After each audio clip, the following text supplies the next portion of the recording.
Capítulo 2. Familia Prodan.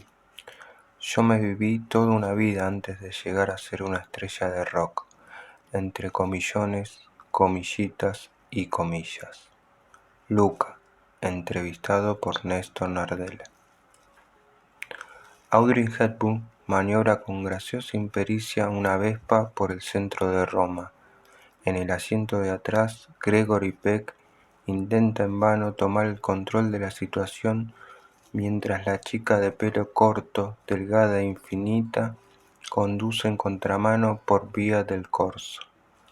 Es 1953 y William Wyler está dispuesto a mostrar a la ciudad eterna como nunca fue vista antes. Es cierto que el naciente neorrealismo documentó con veracidad y genio la Italia de posguerra, pero faltarían varios años para el reconocimiento unánime de la escuela moderna del cine italiano. Roman Holiday es otra cosa, un adorable entretenimiento romántico que captura lugares históricos como la deliciosa escena de la Boca della Verita, esa legendaria máscara de mármol que mordía la mano de aquel que mentía, o paseos obligados que casi siempre terminan en las escalinatas de Piazza de España, escenarios naturales que convirtieron a una divertida comedia sentimental en un clásico de Hollywood. Así como en la película de Wyler, lucía Roma cuando nació Luca Prodan el 17 de mayo de 1953. El mismo día se inauguró el Estadio Olímpico de la ciudad, unas horas antes de que Cecilia, su madre, rompiera bolsa en plena función de ballet en el Teatro de la Ópera. La distinguida dama escocesa no estaba dispuesta a abandonar el palco del teatro y tampoco demostró miedo o ansiedad. Ya había pasado por varias situaciones extremas. Aquel mullido coliseo del arte podía ser un buen lugar para guardar las señales con dolor a contracciones. Una experiencia más para alguien que en 1948 había llegado a Roma sola, con sus 2 hijas y la módica esperanza de vivir de la caridad de algunos buenos amigos. En tanto Mario, su marido intrépido, cerraba cuentas y ordenaba el nuevo destino familiar luego de muchos años de residencia en China. Luca nació en el Hospital Salvador Mundi, con toda la familia Prodan establecida en la vieja capital imperial. El primer refugio romano tuvo lugar en el coqueto barrio de Parioli. Una amiga de origen ruso que Cecilia había conocido en Pekín le cedió una habitación para que compartiera junto a sus 2 hijas, Claudia y Micaela. Cuando regresó Mario, buscaron una casa en las afueras de la capital itálica. El barrio elegido fue Monte Sacro. Muchos años antes, en 1805, un jovencísimo Simón Bolívar juró liberar a Venezuela en lo que se conoce como el juramento del Monte Sacro.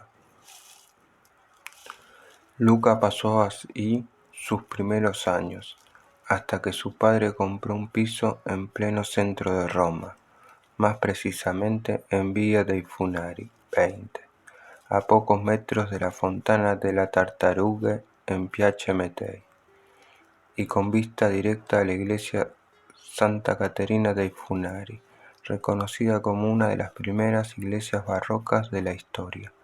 La casa era un ex convento.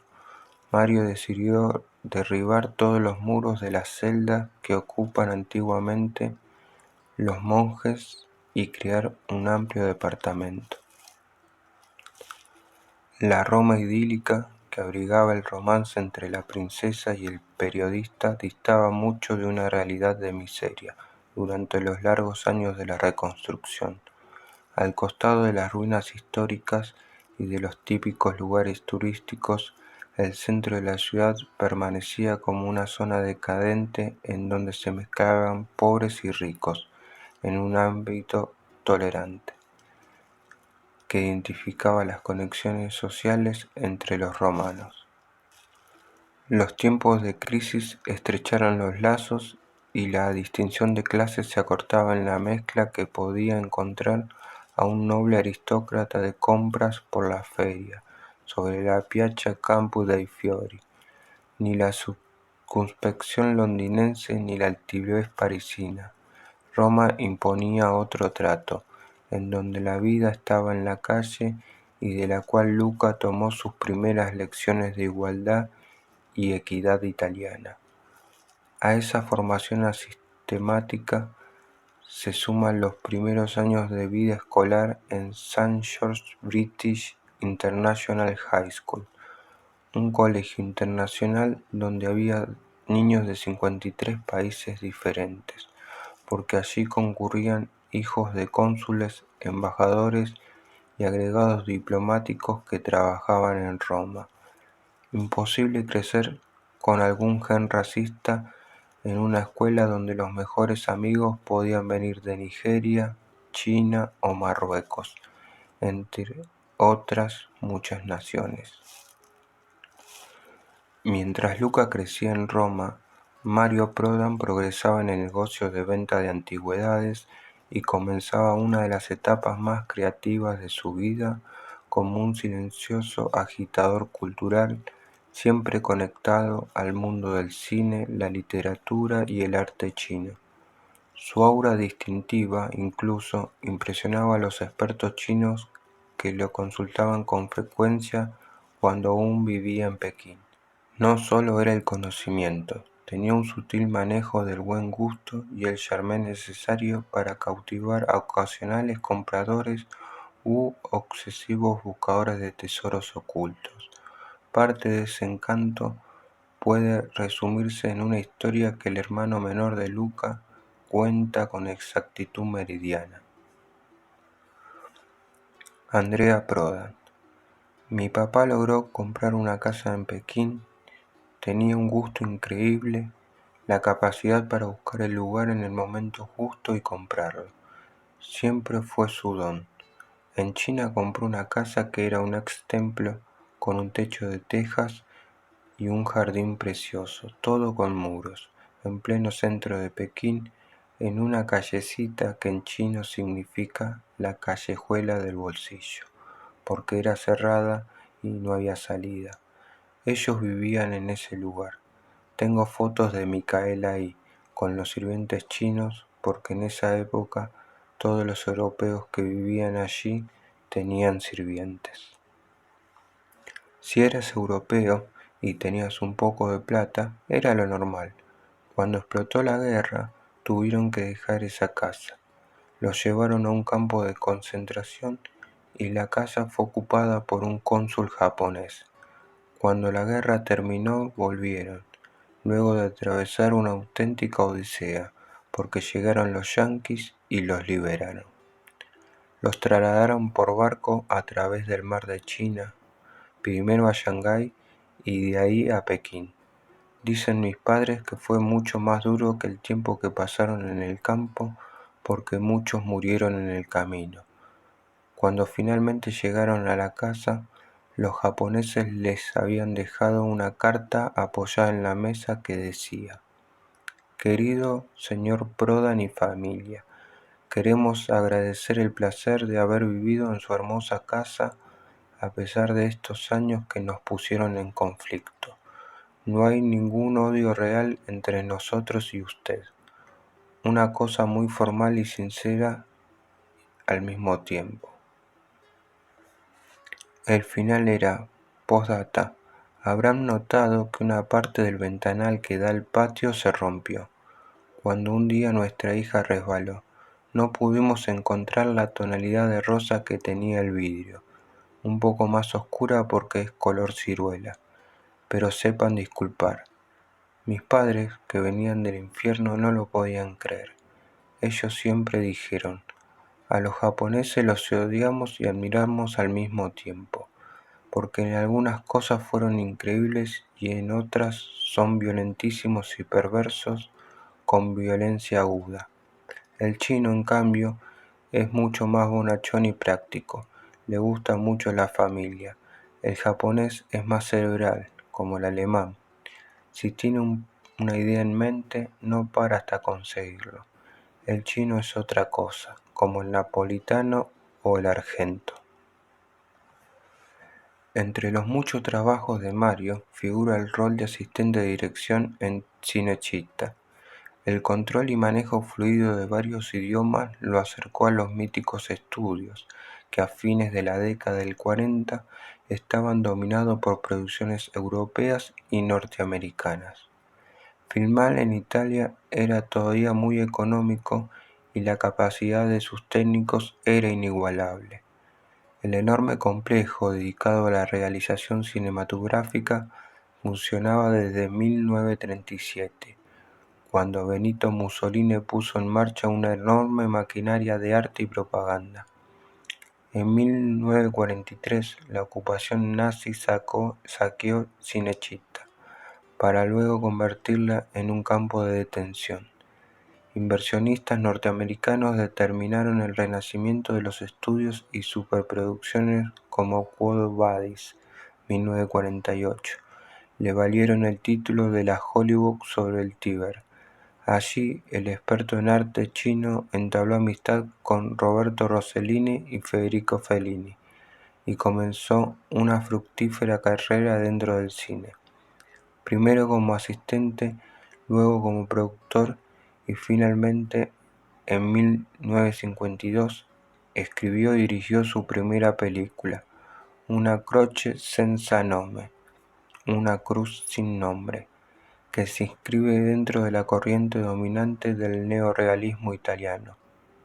Fue el debut y despedida de una carrera ascendente que duró apenas un lustro, una salida elegante ante la imprevisión que significaba producir cine con dinero propio.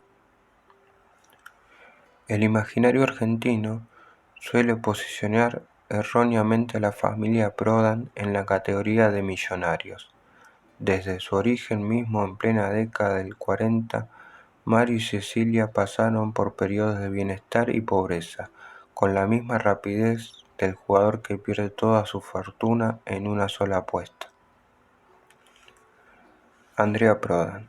Mi padre era un tipo muy libre que se mandaba miles de proyectos. Era un tipo que vivió la vida a pleno en diferentes aventuras. Algunas las hacía bárbaro y otras a veces perdía todo. Se levantaba y a empezar nuevamente. Tuvimos periodos en los que fuimos muy ricos que él aprovechó, como cuando se hizo el yate como él quería, se compró una casa y construyó otra maravillosa. También tuvo épocas de extrema pobreza en las que volvió a perder muchas cosas, entre ellas el yate y la casa de verano en Tarquinia, algo que fue muy traumático para nosotros, sus hijos. Sus últimos años lo vivió en la casa de Roma. Nunca fuimos una familia burguesa clásica, ni él fue un hombre de negocios que hizo fortuna. Era algo que iba y venía, fascinante pero también cambiante. Si a él le iba bien con las cosas que amaba, todos contentos. Si le iba mal, la familia tenía que bancársela. Mi mamá siempre jugó ese papel de estar muy unida a él para ayudar en el momento que la familia necesitaba. Igual tenían muy buenos amigos, conocían a toda la crème de la crème intelectual de Roma, a la gente que se movía muy bien en ese ambiente. Nunca le pidieron un favor a nadie, y en ese sentido estoy muy orgulloso de mi padre. Eso le trajo problemas, pero también fue muy admirado por hacer todo solo.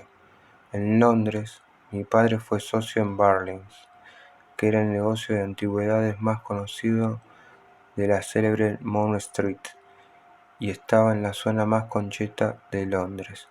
Abrió ese negocio con un inglés, el propio Barling, que era el dueño. Mi padre se ocupaba de toda la parte asiática y el otro de la parte europea. Mi padre decía que los italianos eran truchos y que los británicos eran muy correctos. Por eso nos hizo educar a todos al estilo británico. Mi padre hablaba un inglés perfecto, sin acento. ¿Cómo llegaron a Italia tus padres? Cuando terminó la guerra, vivieron unos años más en China. Mi papá empezó a reconstruir sus cosas donde las había dejado antes del campo de concentración. Pero pasó lo de Chiang Kai-shek y Mao Zedong. Si ganaba Chiang Kai-shek, iba a seguir todo igual, pero si ganaba Mao, no. Era algo así como: con la guerra del proletariado, todos afuera, ningún extranjero. Ganó Mao Zedong y tuvieron que salir corriendo de ahí, porque en este momento los chinos eran tan fanáticos que te agarraban y te mataban. Así que mis padres se sentaron y dijeron: sí, estamos en una encrucijada, tenemos que rajar de acá. Estaban dejando atrás una vida y todo lo que habían logrado. ¿A qué parte del mundo querés ir a vivir?, preguntó mi padre. Porque era así. En ese momento todo era posible. Mi mamá respondió: Italia. ¿Dónde? Nápoles. Mi mamá adoraba Nápoles desde siempre. Decime otra ciudad mejor, contestó mi papá. Está bien, Roma. Compró un pasaje en barco para ella, Micaela y Claudia. Arreglaron unas cosas con unos amigos en Londres, después en Roma, y así fue que mi mamá llegó a Italia, unos 6 meses antes que mi papá. Primero viví en una pensión. La gente los ayudó porque estaban muy mal, sin un centavo. Mi mamá viajó a Italia con las cosas que habían ganado como campeona de caballo porque eran de plata. Mi papá se quedó en China terminando lo que había empezado, tratando de cerrar lo máximo posible.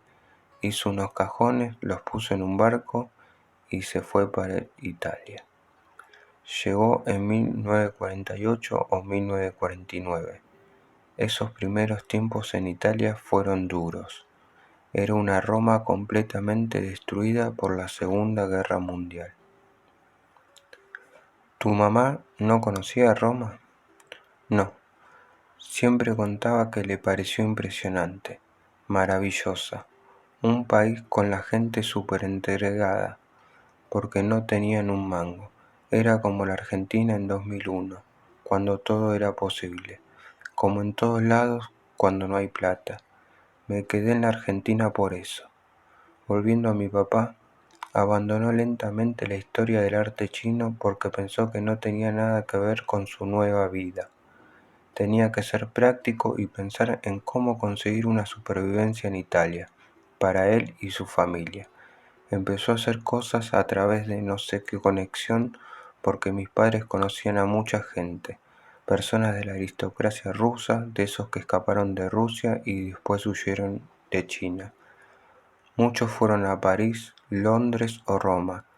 Mis padres conocían a muchos de estos emigrados rusos, norteamericanos o ingleses, que también habían quedado en Europa. Era como una red de amistad. Se ayudaban un poco entre ellos en momentos muy, muy duros para todos. Así que mi papá entró a trabajar en Cinecittà como asistente de dirección, porque él era muy rápido y aparte hablaba todos esos idiomas. En ese momento, Cinecittà estaba explotando con producciones inglesas, norteamericanas, alemanas, de todo el mundo. Todos filmaban ahí porque Italia era muy barata y tenía unos técnicos buenísimos. Mussolini había creado este enorme centro de cine que era el más grande de Europa y que aún hoy lo sigue siendo. Pero tu papá no tenía nada que ver con el cine. No, nada que ver. Lo que sí tenía y es que era muy buen intérprete, un tipo que había escrito varios cuentos, de hecho había publicado muchas cosas en diarios. ¿Podía ser un guionista?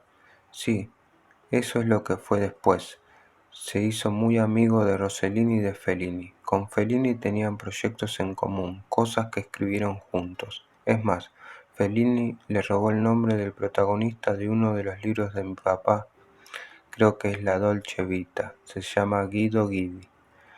¿El personaje que hace Marcello Mastroianni? Sí, el nombre de este personaje del libro que escribió mi papá, que era un papel muy para Mastroianni, un niño eterno al que le encantan las mujeres, pero que por dentro es muy débil y lo manejan todos. Él utiliza su debilidad como inteligencia para obtener lo que necesita de todos, pero al final es un pobre boludo. A Fellini le encantaba. Mi papá era muy gracioso en su manera de contar las cosas. Era muy perspicaz con las cosas. Con Fellini se repartían esta capacidad para hacer retratos de las personas. Te miraban y te sacaban la foto enseguida. Lentamente mi papá pasó de ser asistente de dirección a productor. Hizo varias películas poniendo su plata y después logró hacer su propia película como productor y pasó a ser director con una película llamada Una cruz sin nombre. Ganó un premio que en esa época era importante, aunque hoy suena patético, el premio del Vaticano. Fue en el Festival de Venecia, creo que en el año 53 o 54. Era como el premio de la ética de la no sé qué. Es una película que mi hermana después encontró en la Cineteca de Roma, en el Centro Experimental, y la tengo en Bolonia. Estaba usándola para un falso documental sobre Piero Stamish, un tipo que no existe. Toda una historia mía. Me senté a mirarla y tiene cosas muy buenas. Tiene momentos de verdadero cine neorrealista. Es una Roma filmada desde un modo increíble. Una Roma que ni reconocería porque es muy de esa época. Mi padre tenía mucha onda. Conocía a toda esta gente, hizo su propia película neorrealista y le fue bien. El problema es que trabajar en el mundo del cine te lleva a la vida más inestable que hay. A mi mamá, que es escocesa, no le gustaba ese sub y baja. A mi papá sí, porque era un tipo apasionado. Se metía en miles de cosas, perdió mucha plata hasta el final de su vida, ha pasado de ser muy rico a perder todo, al volver a ser rico de nuevo. Era muy dado, le gustaban los proyectos grandes. ¿Esa película la produjo o la dirigió? Empezó como productor. El director era Laszlo Kovacs, un húngaro que después pasó a ser director de fotografía porque como director no era muy bueno, y mi papá se dio cuenta al toque. En China, mi papá había sido director de muchas obras de teatro. También hizo cosas en el campo de concentración cuando terminó la guerra, antes de que pudieran liberarlos. Tuvieron que esperar 6 meses adentro. En ese tiempo los yanquis y los ingleses le daban la comida y armaron cosas maravillosas. Hicieron varietés donde cada uno cantaba, se vestían de Marlene Dietrich, había de todo. Mi papá era el director de esa obra de teatro. En el 45 tenía 34 años, un tipo muy joven que se ponía al frente de muchas cosas. Hay tantas historias. Mis padres vivieron todo esto con una naturalidad absoluta. Creo que eso fue su gran fortaleza, como pasó también con mi hermana. Mi padre era un tipo muy creativo. Tenía grandes cualidades, pero para él no era demasiado importante desplegarlas. Tenía su costado de vago también. Era un tipo sumamente cerebral, aunque muy carnal al mismo tiempo. Era marinero. Después construyó 3 barcos a partir de unos dibujos que mandó hacer. Pasó muchos años de su vida en el mar. Era un tipo muy sanguíneo. Le gustaba mucho la comida, cocinaba, hacía de todo. Cuando Luca y vos eran chicos, ¿él ya tenía su yate? Sí, se hizo construir más de uno. A veces, algunos fines de semana nos íbamos a Cerdeña, por ejemplo. Mi papá tenía su marinero. Luca era el segundo y después venía yo. Con Luca éramos sus esclavos. En la vida, mi papá era un tipo muy amable, pero arriba del yate se convertía en Adolfo fucking Hitler. Estaba este marinero, que hacía de todo, un tipo increíble, pero nosotros éramos 2 boludos y no sabíamos nada, porque cuando sos chico no sabés.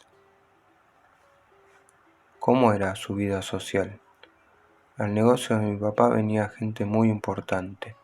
Uno era el rey de Suecia, otro el dueño de no sé qué, otro que venía era el actor de Drácula, que era muy amigo de mi padre, un tipo muy rico que le compraba muchísimas cosas.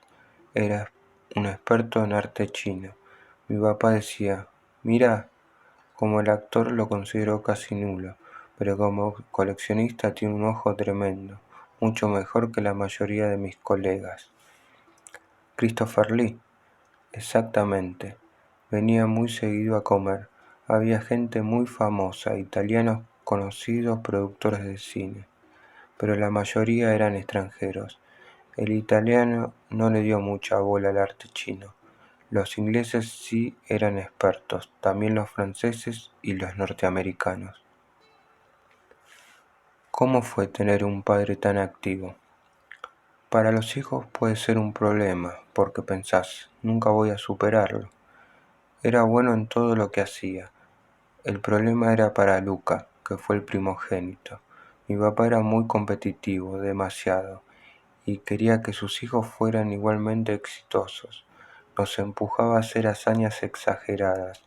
Además tenía físico de atleta. Yo era muy flaco y tengo mucha resistencia, pero no tengo su físico. Luca tampoco. Nos parecemos más a mi mamá. Mi viejo nos hacía nadar por horas, seguirlo por kilómetros en el mar, o nos paraba el barco en medio del Mediterráneo sin ninguna isla a la vista y decía, bueno, ahora vamos a tirarnos. Tenían un mástil altísimo con las escaleras que iban arriba, como 6 metros, y teníamos que tirarnos de ahí arriba al agua. Él hacía una doble vuelta al revés, nosotros lo veíamos y decíamos, no, ni en pedo. Era un tipo fascinante con el que no te aburrías nunca. Hay un refrán inglés que dice, Jack for all trades and master of none. Quiere decir Jack de todos los trabajos y maestro en ninguno. Bueno, él cambiaba el refrán y decía Master of One, o sea, sé hacer bien muchas cosas y soy maestro en una, el arte chino. No tenía rival. Aparte era muy bueno cuando venían a pedirle favores. Estaban todos esos famosos que le decían, te pido solo un favor, decime cuánto vale esto y se me hicieron una trampa cuando me lo vendieron o de qué época es.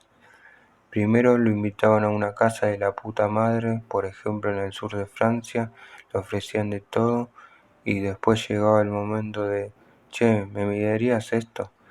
Él sabía que pasaría eso antes de que se lo dijeran. Decía que los más hipócritas eran los que esperaban varios días en hacerlo.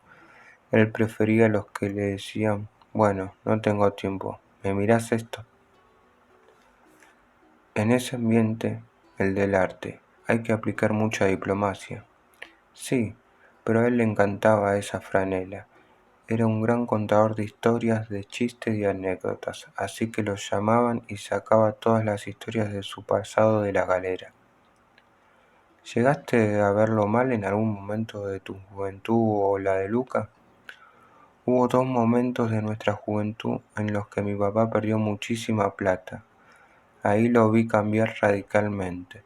Tenía un humor malísimo, engordó un montón. La primera vez fue cuando hizo un negocio que le salió mal con un inglés que parecía todo un lord, el clásico chanta británico. Mi padre puso toda la plata que había ganado, la invirtió en ese negocio y el tipo de un momento a otro desapareció. Esto fue en Londres y Kuala Lumpur alrededor del año 70. En esa época, ¿tu papá ya tenía problemas con Luca? Sí, estaban empezando. Luca estaba armando un lío bárbaro porque se puso re hippie. Estaba en contra de los ricos, en contra de la ESO, en contra de todo. Mi papá le decía flaco, pero además mi padre no era un millonario ni un hombre de negocio. Era un tipo del arte. Sí, la plata que hizo la puso en cosas muy lindas. No era un tipo ordinario. Pero Luca quería ser James Dean. Quería ser eso sí o sí. Era como si dijera, qué cagada, Si mi papá fuera más forro, sería más grosa mi rebeldía. Era extrema la cosa. Mi papá siempre le dio todo lo que él quiso, que no era mucho, y en un momento fue mimado, pero le ponía límites. ¿Cuáles eran esos límites? Primero, cuando empezó a drogarse de muy joven con marihuana. En Italia, en esa época, no existía hablar de fumar hashish y esas cosas. Luca fue uno de los primeros en venir desde su colegio en Escocia con la cultura esa. Era hippie de verdad, se vestía así. La gente en la calle lo miraba y a él le encantaba. Soy del bando de Jim Morrison, me decía. A mis padres eso no les hacía ninguna gracia, porque pensaban que Luca era chico bueno, que ellos lo habían educado, lo habían preparado para ser alguien distinto, lo habían mandado a colegios buenísimos. No sé qué carrera esperaba mi papá para él. Mi papá pensaba, con toda la educación que tiene, algo grosso va a encarar. En ningún momento intentó convencer a Luca para ser anticuario, aunque cada tanto tiraba algo de eso para ver si nosotros picábamos. Andrea tiene una pasión impresionante por el arte chino. Él va a ser mi heredero en esto, decía. Pero cuando vio que a mí me interesaba, pero que no sería lo mío, porque yo estaba buscando otras cosas, en ningún momento me vino a hinchar con eso. A Luca tampoco, francamente. Con tu hermana Claudia, ¿cómo era la relación? Claudia era casi una beatnik, una mujer muy independiente, como una especie de mini Frida Kahlo. Era muy linda y cuando quería no se producía, algo raro para esa época, porque le chupaba un huevo. Viajó por todo el mundo, vivió en la India, trabajó 4 años en Somalia para la FAO, Food and Agriculture Organization, de las Naciones Unidas. Después se desencantó de eso y se deprimió muchísimo, porque Claudia era muy idealista. Volvió a Italia cuando la FAO la mandó a ser traductora simultánea en el Centro de las Naciones Unidas en Ginebra, y sintió que la FAO era una mierda, que era un lugar muy injusto donde mucho era una tranza. Era demasiado estrés porque ella tenía que traducir en simultáneo en inglés, en francés o en italiano. Trabajaba en todos los grandes eventos. Si en Arabia Saudita subía el petróleo y el sheik hablaba en inglés, ella tenía que traducir en francés para toda la comunidad francesa, por ejemplo. Y Micaela, tu otra hermana, ¿empieza a meterse en el cine por tu papá? Micaela tiene un papel en la película de él porque la niña que iba a ser una de las protagonistas, una chica inglesa, se derrumbó antes de empezar a filmar. Todos decían, tiene que hacerlo Micaela.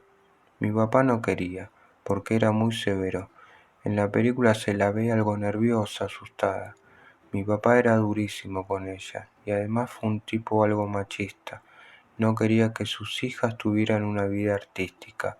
Por decirlo de alguna manera, él pensó, se tienen que casar con un chabón rico y me la saco de encima. Micaela hizo la escuela de Sadler's Wells de ballet, era una de las 3 mejores bailarinas de ahí. Empezó de muy chica en Roma y aparece en la película Bellísima de Visconti, como una pequeña bailarina. Sadler's Wells es la escuela de ballet más famosa de Inglaterra y en esa época segunda del Bolshoi de Moscú. Es una escuela donde estudias todo, matemática, todo, es como un colegio, pero la mayor parte del tiempo es ballet.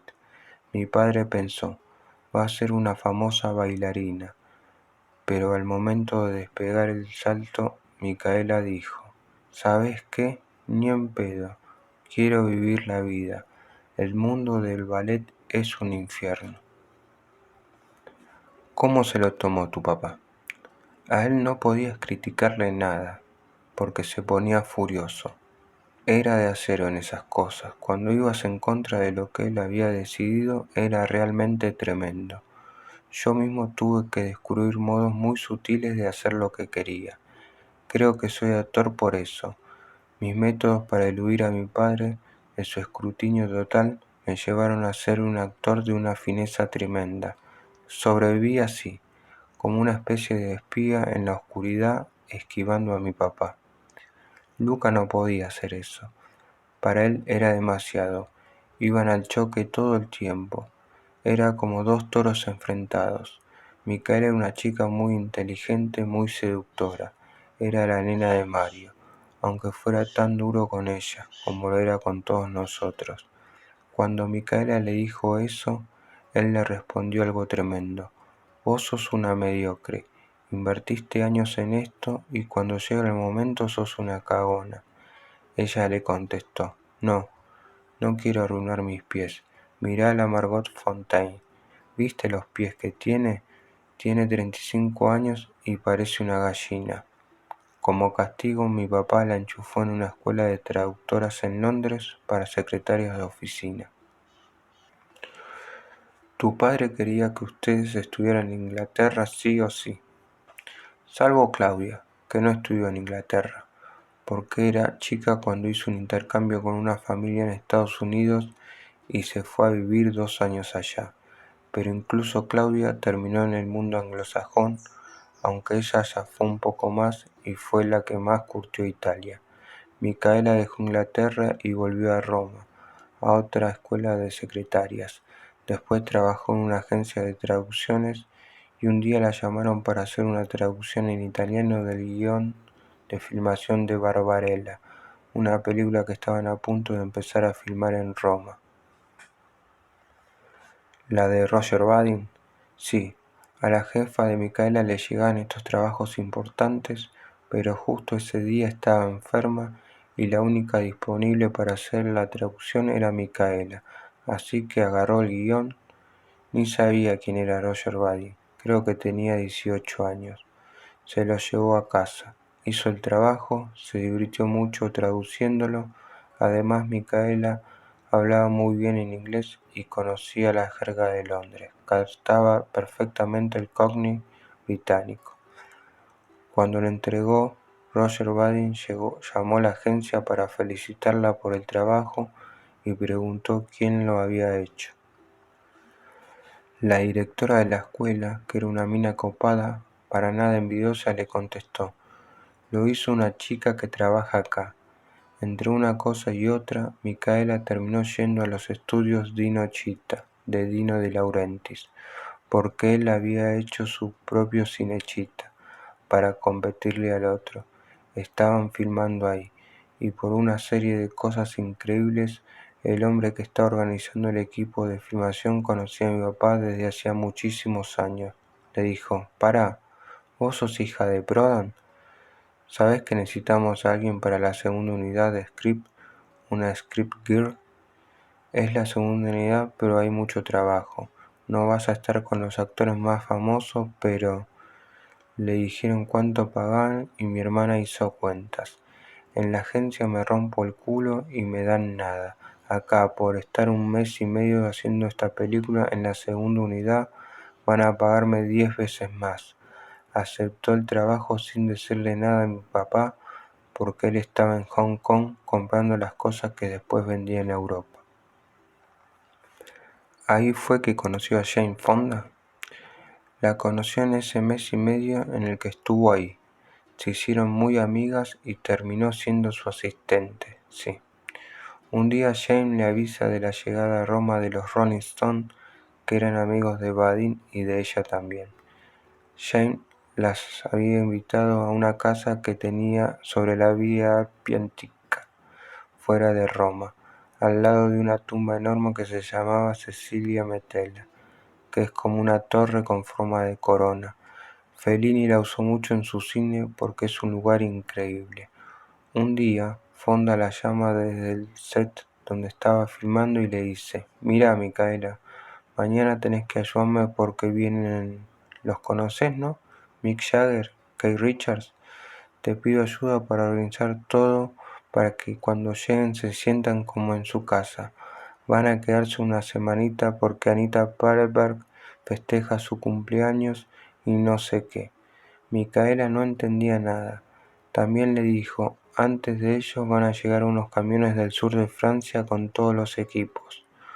No van a estar tocando, pero ellos escuchan su música en equipos. Claro, no existía todavía el hi-fi. ¿No tenían un estudio móvil?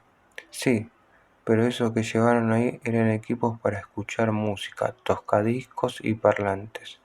A pesar de ser una chica bastante cuadrada, Micaela estaba alucinada con todo eso y aparte se hacía la canchera. Se fumaba sus facitos cuando alguien le convidaba. Andrea me contaba: dormitorio tutto il giorno. Andrea, duermen todo el día.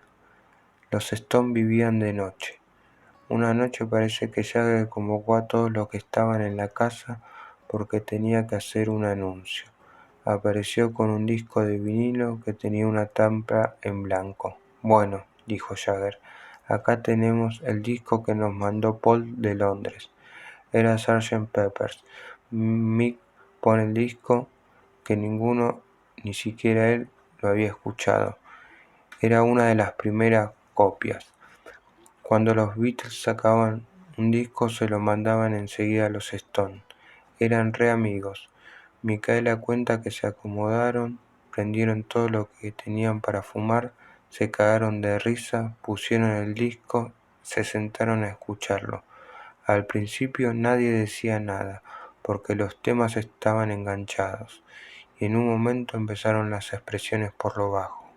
Lo escucharon entero y, cuando terminó, uno de ellos se levantó y dijo: ¿Lo ponemos otra vez? Lo escucharon 2 veces seguidas, prácticamente sin hablar, excepto por alguna expresión como bastardo, hijo de puta. Después de volver a escucharlo, lo llamaron a McCartney o a Lennon a Londres y le dijeron: sos un hijo de puta, en el próximo disco les vamos a romper el culo.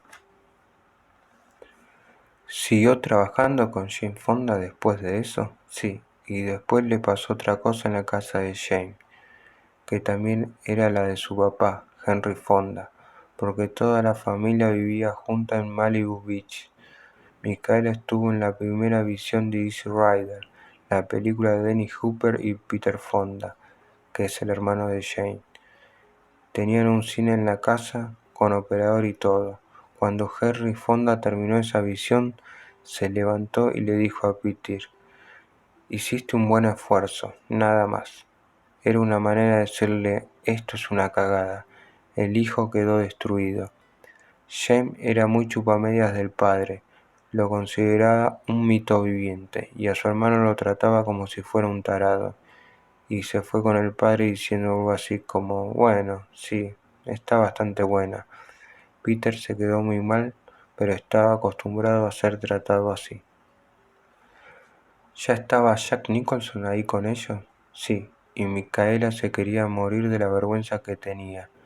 Nicholson era el mejor amigo de ellos, aunque en ese momento era un simple guionista. Escribía y no hacía absolutamente nada. Era de esos que hacen los chistes porque era muy gracioso, era el gran copado de ese grupo y estaban todos enamorados de él, las mujeres y los hombres también. Pero no lo consideraban un actor. Para ellos era uno que sobrevivía escribiendo cosas para otros. También estaba Terry Southern, que era un guionista inglés, un tipo con el que Kubrick hizo la película de la bomba atómica, que es bellísima, Doctor Strangelove. ¿Es el mismo guionista que escribió Desde el jardín, la de Peter Sellers? Sí, ese. Bueno, Southern era un genio. Todos lo admiraban mucho, pero estaba medio loco también. Vio la película con ellos, editada y recién armada, y cuando Henry se fue le dijo a los demás: es un viejo choto. Está buena la película, loco. Tiene la semilla de algo bueno. Entonces empezó a decirles desde su lugar de experto cuál era el problema. Les dijo: tiene que tener un final distinto, ¿por qué no lo invierten? Además le falta un personaje con más sentido del humor, porque falta chispa. ¿Por qué no usan al amigo este de ustedes que está todo el día tirado, que es muy gracioso? Hablaba de Jack Nicholson. ¿Qué? ¿A Jack le decían? No, él no quiere en este momento.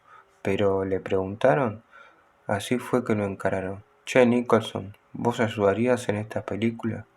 Jack respondió: claro que ayudaría, pero estos fondas son medio forros, quieren toda la fama para ellos.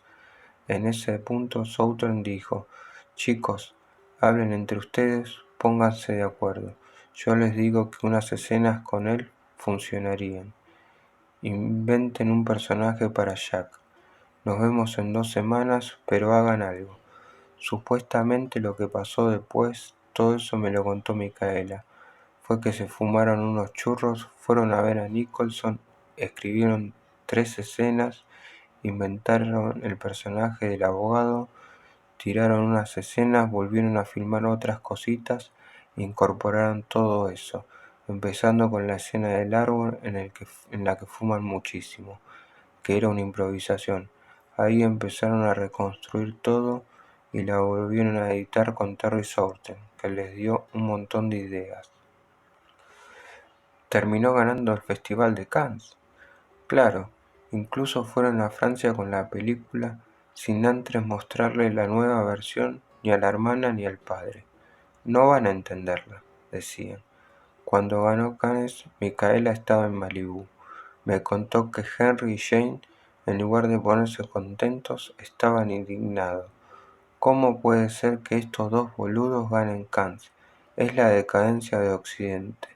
Lo que pasaba era que la nueva versión no tenía nada que ver con la película que habían visto ellos, aunque pensaban que sí. Micaela pertenecía al mundo del jet set, todo lo contrario de Luca. ¿Cómo era su vida en ese momento? No tenía nada que ver con la de Micaela. Luca ya era muy under, así era la vida propia del mundo de la droga, crotísima, algo sórdida, tremenda. Lo he visto en situaciones que eran el propio infierno, sobre todo en Londres. También con las amistades que tenía en Roma en la época de la heroína. Lo vi a Luca inyectándose en esos lugares tan oscuros en Roma, lugares como el Teatro de Marcello, el viejo Coliseo, que estaba al lado de nuestra casa, un lugar donde además había un levante enorme de homosexuales.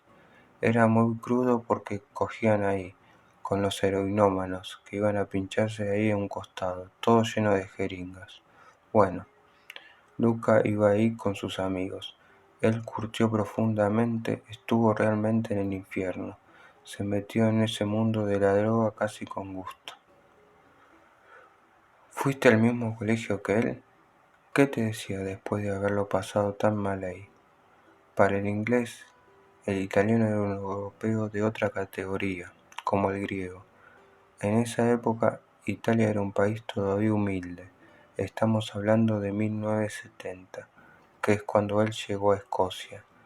En mi época de colegio, después del boom de la cosa de Italia, los ingleses seguían tomándonos el pelo, pero con un poco de fascinación y respeto. Pero cuando estuvo Luca era distinto. Te decían el africano de Europa. Luca siempre me decía: mirá, a la primera que te dicen algo sobre Italia, si te dicen grasiento o campesino, no sé qué, vos le devolvés una enseguida sin pensarlo. Decirle: loco, cuando ustedes, los ingleses, se pintaban y vivían en las cuevas y luchaban como trogloditas, los romanos ya tenían rutas, baños, leyes. Los romanos llegaron a Inglaterra con toda la infraestructura, los mejores escritores, el ejército organizado, mientras ustedes, los ingleses, eran unos salvajes. Vos le decís: che, salvajito de las cuevas, ¿qué me venís a pegar? Andá a cagar, que nosotros ya teníamos baños de agua caliente y todo el imperio romano cuando ustedes eran una puntita. Yo pensaba, bueno, si les digo eso me van a cagar a trompadas, pero Luca tenía razón. Se iban destruidos cuando le decías: che, flaquito, volvé a tu cuevita, prehistórico de mierda.